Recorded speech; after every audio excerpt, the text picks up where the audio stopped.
अस्सलाम वालेकुम students, welcome to एकी कोचिंग सेंटर। अच्छा, हम लोग का चैप्टर चल रहा है इलेक्ट्रोमैग्नेटिक स्पेक्ट्रम। अच्छा, उसमें हम लोगों ने सबसे पहला टॉपिक पढ़ा था डिस्पर्जन ऑफ लाइट। सही है, लाइट किस तरह डिस्पर्ज होती है, स्पेक्ट्रम और प्रिज्म के बारे में हम लोगों ने डिटेल स्टडी की थी। अब हमने पढ़ना है कि dispersion of light through water droplets. मैंने आपको बताया था कि रेनबो किस तरह से बनता है, उसका डिस्कस हम आगे करेंगे। तो वही चीज़ जो है वो यहाँ पे हम लोग जो है वो डिस्कस करने जा रहे हैं। अब ये वाटर ड्रॉपलेट क्या होता है? वाटर ड्रॉपलेट्स लिखा हुआ है, इसका मतलब पानी के कतरे। वाटर ड्रॉपलेट लिखा होता है पानी कतरा। अब डिस्पर्जन ऑफ लाइट जब पानी में, जैसे हमारे पास समझ गए कि बारिश हुई है, सही है, ये हमारे पास आ रहा है, इससे हमारे पास रेज आ रही है, सही है। सन जो है हमारे पास, इससे जो लाइट आएगी वो कौन सी लाइट होगी? व्हाइट लाइट होगी, दैट्स बात है, क्योंकि व्हाइट लाइट ही डिस्पर्ज होकर हमें साथ करंट देती है। तो ये व्हाइट लाइट जो आ रही है और यहाँ पे समझ लें वाटर ड्रॉपलेट है, सही है।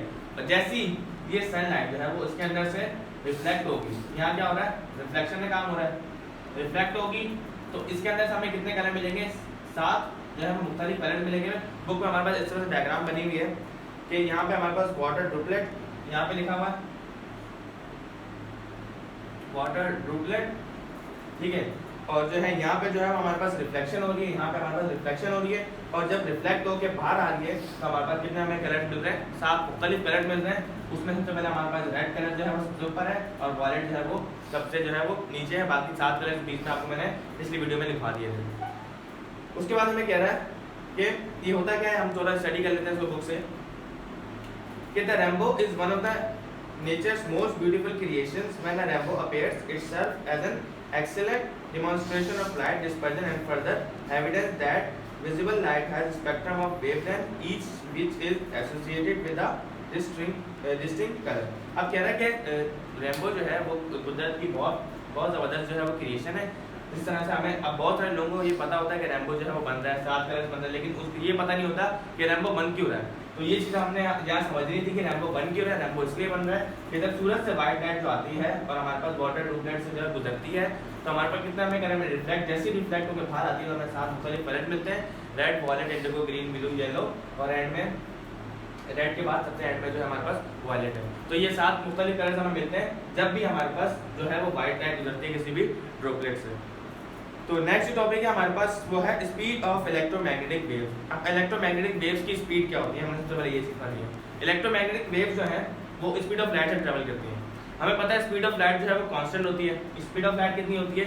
3 × 10⁸ ये हमारे पास क्या होती है? Speed of light. कोई पूछा आपसे स्पीड ऑफ लाइट कितनी होती है तो आपने कहना है कि 3 × 10⁸ मीटर पर सेकंड जो है वो हमारे पास लाइट की स्पीड होती है। तो इलेक्ट्रोमैग्नेटिक वेव भी जो है वो स्पीड ऑफ लाइट से ट्रैवल करते हैं।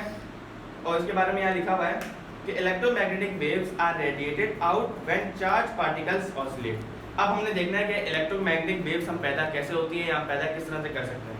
अब कह रहा है कि इलेक्ट्रोमैग्नेटिक वेव्स जो है वो कोई भी चार्ज पार्टिकल, अब समझ लें हमारे पास ये चार्ज पार्टिकल है। अब कोई ना कोई चार्ज होगा, इस पर पॉजिटिव होगा या तो नेगेटिव होगा, चार्ज पार्टिकल है। अब इसे जब भी हम ऑसिलेट करवाएंगे, ऑसिलेट का मतलब है इसको या तो घुमाएंगे या तो वाइब्रेट बोलते हैं, यानी कि ऐसे हरकत देंगे।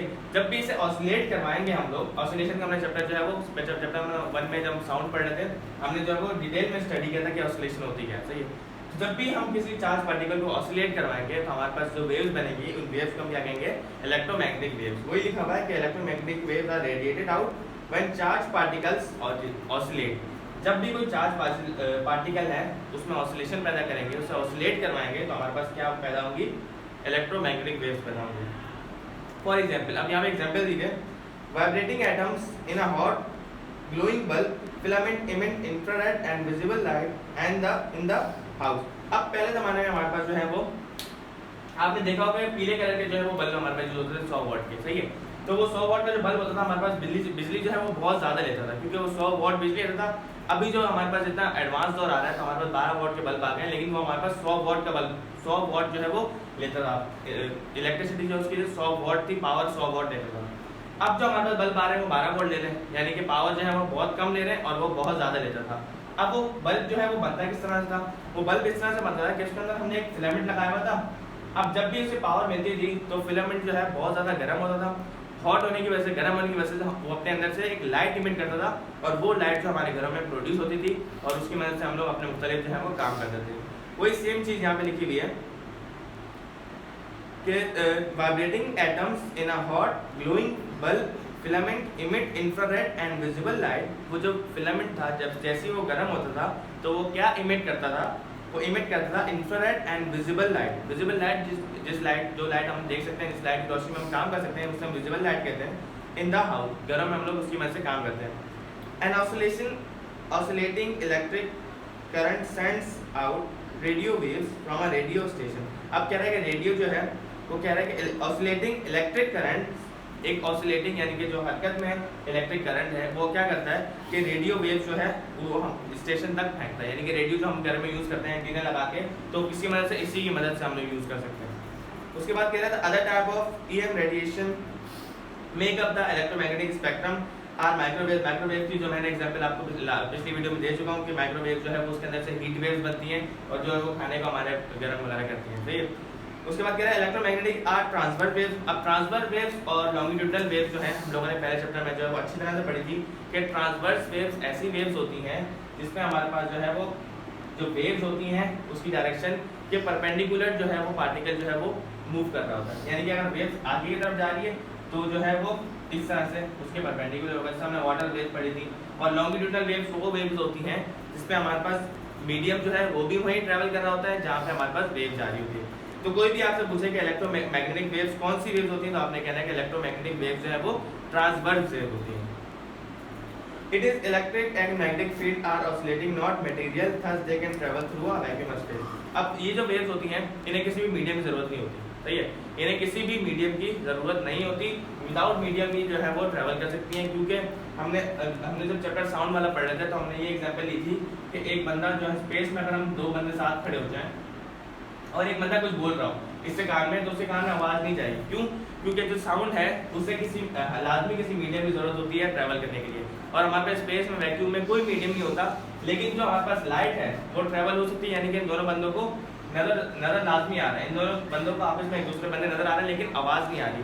तो इससे साबित ये होता है कि लाइट जो है वो क्या है, उसे किसी मीडियम की जरूरत नहीं होती। इस तरह इलेक्ट्रोमैग्नेटिक वेव्स हैं वो स्पीड ऑफ लाइट से ट्रैवल करती हैं।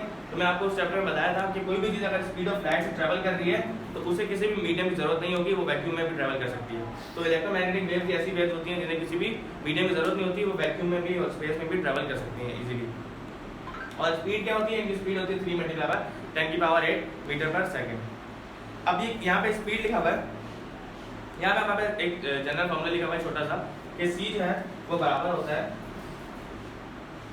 Frequency multiply by wavelength. अब स्पीड ऑफ लाइट जो है वो किसी भी चीज़ की फ्रीक्वेंसी को उसकी वेवलेंथ से अगर आप मल्टीप्लाई कर दो तो हमारे पास क्या आ जाएगी? स्पीड ऑफ लाइट आ जाएगी। हमारे पास फॉर्मूला लिखा हुआ है कि like other waves it obeys the equation, speed जो है वो बराबर होती है फ्रीक्वेंसी मल्टीप्लाई बाय वेवलेंथ। अच्छा, यहाँ पे लिखा हुआ है कि all electromagnetic waves travel through the vacuum in same speed of 3 × 10⁸ ये बात आपको बता चुका हूँ कि इलेक्ट्रोमैग्नेटिक वेव्स की स्पीड क्या होती है, इनकी वेलोसिटी क्या होती है, 3 × 10⁸ मीटर पर सेकंड। अच्छा, नेक्स्ट वीडियो में जो इंशाल्लाह हम लोग इससे कैरेक्टरिस्टिक पढ़ेंगे कि खुसूसियात क्या होती हैं इसकी, ठीक है। और बाकी इसके बारे में तमाम पढ़ेंगे कि रिफ्लेक्शन ऑफ लाइट के बाद जो हमारे पास इलेक्ट्रोमैग्नेटिक वेव्स यूज़ कहाँ हो रही हैं, इनकी खुसूसियात क्या होती हैं, सब चीज़ें नेक्स्ट वीडियो में पढ़ेंगे। तब तक के लिए अल्लाह।